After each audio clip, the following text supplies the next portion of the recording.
Jam një grua me një fëmijë, dua t'ju bëj një pyetje. Im shoq fal 5 vakte, shkon non stop në xhami nga ora 3 drekës deri në 9 të darkës. E ke sa me një xhami në një tjetër. Mu më vjen mirë që ai falet dhe shkon në xhami, por ai u bë kohë që nuk punon dhe ngelet tu më thonë që kur ta ketë shkruajt Allahu. A është e drejtë sa ju bë tani afërsisht 2 vjet pa punë dhe ngela vetëm mund duke punuar me majt familjen.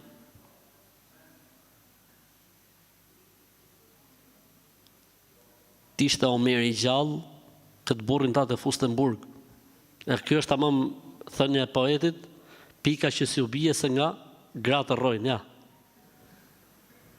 Pika që si u bie se nga gratë rrojnë. Burrat në hije lozin ku vendojnë, pika që si u bie se nga gratë rrojnë, ja një shembull këtu. Ky tipi për mendimin tim duhet këshillu, duhet denoncuar ke hoxhallarët. Kush kanë më u fal ky për shembull? Ke Hoxha Ahmedi, ke Ahmedi tjetër, ke Bilali, ke filani Vistegu. Thuhet është filani, edhe vallaj pa e pashtu në xhami, po nuk i fola, po nuk i këshillova, burri më i keq qofsha në botë, vallaj bilaj, për Zotin. Po se kuptoj pasha Allahun, unë nuk e kuptoj këtë lloj sjellje. Këtë lloj edukate dhe këtë lloj sjellje që me çdo gjë mund të ketë lidhje përveç se me Islamin, me fenë e Zotit, unë nuk e kuptoj.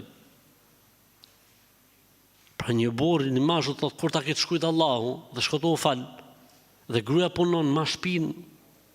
Pasha Allahun, ky vetëm burr nuk është, pasha Allahun që s'ka Zot tjetër përveç tij. Ky vetëm burr nuk është. Mund të jetë mashkull në gjini. Po ky nuk është burr, pasha Allahun, për Zotin e madh. Vetëm burr nuk është ky. Inshallah kjo motra që ka bë pyetjen, na japi numrin e tij të celularit. Të merremi çik vesh me të inshallah.